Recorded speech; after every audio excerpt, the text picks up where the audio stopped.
La robotique qui aide à la reprise économique, oui, mais des robots français, messieurs, dames. On démarre, Guillaume, on est entouré de ces robots ici en plateau, par des robots qui d'abord vont aider, qui sont autonomes, qui se déplacent en 3 dimensions et qui aident l'industrie, la logistique aussi. Oui, c'est le cas de Skypod qui est situé jusqu'ici. Alors Skypod, il impressionne lorsque vous le voyez un petit peu bouger puisqu'il peut aller à 4 mètres par seconde, mais surtout, il peut tourner sur lui-même et effectivement aller à 12 mètres de hauteur de manière très facile. En fait, on lui rentre un petit peu d'informations lorsqu'il doit transporter des charges, ce qu'il fait déjà pour showroom privé ou ses discounts par exemple. Et puis, il s'aide d'un lidar qui va lui permettre de se déplacer. Il peut porter jusqu'à 30 kg et c'est également le cas du robot Lobo, que l'on doit à la société Axine. Axine, on est à Aix-en-Provence. Et le robot Lobo, lui, il a également un petit lidar qui est caché en dessous de la tablette sur lequel on peut lui donner des ordres. Je repars à Lille en quart de seconde puisque Skypod, justement, c'est ce robot de la société Exotech.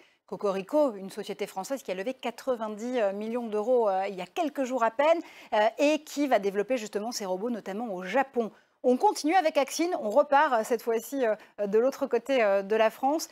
Et cette fois-ci, la téléprésence nous permet de nous téléporter même au bureau. Oui, les robots ne signifient pas du tout la fin de l'être humain, bien au contraire. C'est ce que veut montrer Ubo, qui est ce robot de téléprésence, qui est doté de différents capteurs.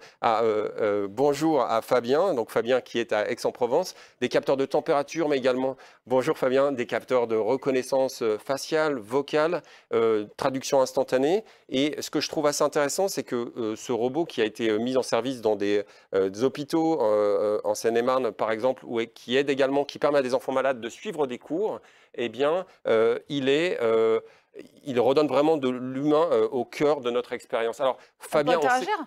Oui, d'interagir effectivement. Fabien, on sait qu'il y a d'autres robots de téléprésence, c'est le cas par exemple de l'américain Double Robotics. Qu'est-ce qui vous différencie? Alors, bonjour Marjorie, bonjour Guillaume. Ubo, il est opérationnel en 5G. Il est conçu, lui, développé et produit en France. Il est basé sur Android, il est donc ouvert à toutes les applications du marché. C'est un robot social avec des interactions non verbales, par exemple la tête du robot qui va s'incliner et pivoter, comme ceci.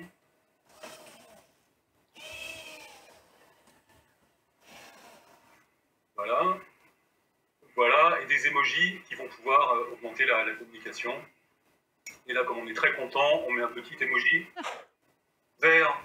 Voilà.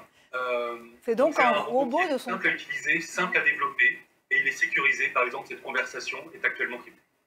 C'est un robot qui vit avec son temps, si je comprends bien.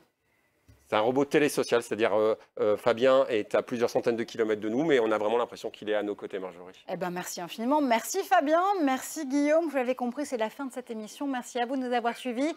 On se retrouve comme toutes les semaines, peut-être sur Lobo, tiens, par exemple, mais en tout cas sur tous les réseaux sociaux, avec le hashtag Tech24 à la fin de vos messages. À très vite en plateau.